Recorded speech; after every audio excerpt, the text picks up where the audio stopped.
previously we looked at how to look at raw data that has been provided and be able to calculate the descriptive statistics for that particular data. And the data that we were looking at was the body temperature for male participants in a survey. Now, using the data that we have calculated, we should be able to then construct a histogram to visually represent the data that we have. The first thing that I would encourage you to do is to check if the data analysis toolbox is present in your Excel version, either 2007 or 2010. And over here, it is accessible under the Data tab in the Analysis section. Now, if it is not present in your version of Excel, you should be able to follow the simple instructions given in the description for this video to enable that feature. The first step that we're going to be performing in order to construct the histogram would be to calculate the number of bins for the histogram. And a good rule of thumb that we would follow in this case would be to take the square root of the sample size that it has been provided. And in this case, we've actually calculated that number to be 65. So we would take the square root of that number and then round that off to the nearest whole number. So for this particular example, after you take the square root of 65, you would round that off to an 8. So I'm going to list that as the number of bins that we would be requiring. And the next thing that we're going to be doing is to calculate the bin spacing. Now, the bin spacing is pretty simple after you've calculated the number of bins. It's essentially just equal to the range divided by the number of bins. Now, we'll get a number which is a 0.4, but this actually just gives us an indicator of what kind of an appropriate bin spacing you would want to use based off the rule of thumb. But really, if we have to think about the graph that we would then get, a spacing of a 0.4 is almost hard for someone to interpret. So you might want to use values that are easy for a user to understand. So it could be a 0.5, using a 1, 2, 5, 10, so on and so forth. And in this case, the closest bin spacing that would be easier for the user to interpret would be a 0.5. So let's change that bin spacing to a 0.5. The next step would be to calculate the bin intervals that we would require for the histogram. And the best way to actually do this is to look at the descriptive statistics that we have and look at the bin spacing that we've already calculated. Particularly, look at the minimum value. This would actually help us in determining where the bin intervals are going to start off at. So a 96.3 is the minimum value. So we would try to look for a number that's the next number that's going to be larger than that would work for a bin spacing of a 0.5. And that would be a 96.5 in this particular case. Now let's say if it was a 96.7, which worked out as the minimum value, in that particular case, the first value for the bin interval would have been a 97. But since we've got a 96.3, we'll start off the bin interval at 96.5. And we should be able to then list down a couple of values over here that would work as the bin intervals for the range of values that we would need. And the last value for the bin interval should be able to include the maximum value that we have over here, which is a 99.5. So we would want bin intervals to range from anywhere from 96.5 all the way to 99.5.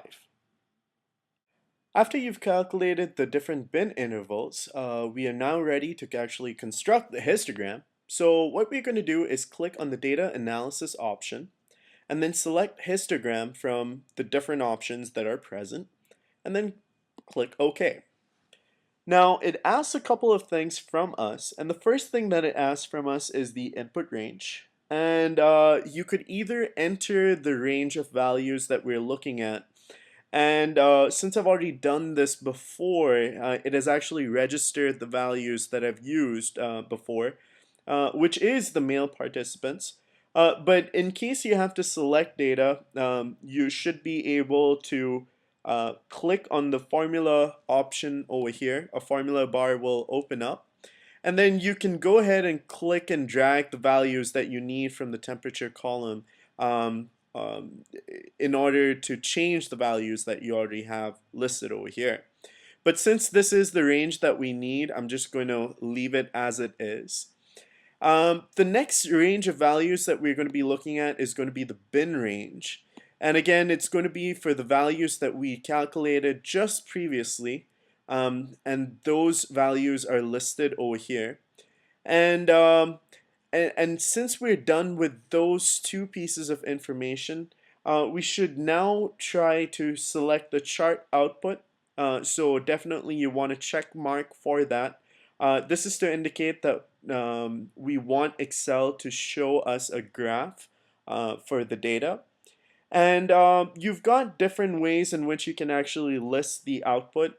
And for this particular example, what I'm going to be doing is I'm just going to be selecting a cell which is in the output section for this particular worksheet, and that's in column H. So I'm just selecting any cell, and this would actually display the histogram chart in this particular worksheet.